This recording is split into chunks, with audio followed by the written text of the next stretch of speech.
Hello বন্ধুরা, সাথে কুকিংয়ে আপনাদের স্বাগত। আজ আমি নিয়ে এলাম হোমমেড টমেটো সস রেসিপি। শীতের সিজনে টমেটো বেশি পাওয়া যায়, ঘরে থাকা উপকরণে আজ আমি টমেটো সস তৈরি করে দেখাবো। চলুন তাহলে রেসিপিতে চলে যাওয়া যাক। আমি কিছু টমেটো নিয়েছি, এখন এগুলা কেটে আমি গরম জল দিয়ে সেদ্ধ করতে দেব।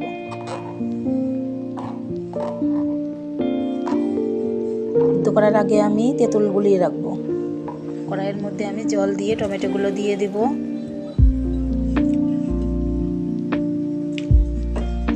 সাথে আদা, পেঁয়াজ, রসুন, এলাচ, দারচিনি দিয়ে আমি ঢাকা দিয়ে দেব।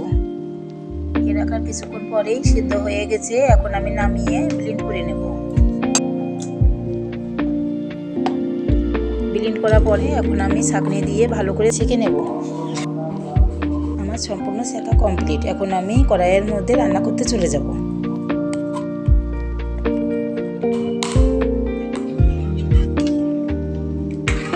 ভিজিয়ে রাখা তেঁতুল থেকে কিছুটা গোলা এর মধ্যে দিয়ে দেব। আমি 1 চামচ কর্নফ্লাওয়ার গুলিয়ে রাখবো। 1 চামচ লবণ আর 1 চামচ মরিচের গুঁড়া দেব।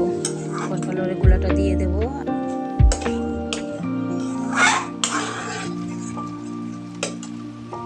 এখন আমি ঘন হয়ে যাওয়া পর্যন্ত নাড়তে থাকবো। আর এই সব কিছুর পরিমাণ আপনারা নিজেদের পরিমাণ মতো দিবেন, টমেটো অনুযায়ী দিতে হবে। আর সাথে 1/2 কাপ চিনি দেব। আস্তে আস্তে ঘন হয়ে আসবে, তখন আপনারা গ্যাসের চুলাটা বন্ধ করে দেবেন। আর সসটি ঠান্ডা হয়ে গেলে আরও ঘন হয়ে যাবে।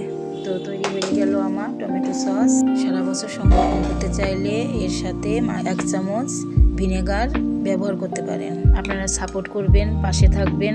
ভিডিওটি ভালো লাগলে শেয়ার করবেন। রেসিপি সম্পর্কে কিছু জানার থাকলে কমেন্টে জানাবেন। লাইক, সাবস্ক্রাইব করে পাশে থাকবেন। ধন্যবাদ।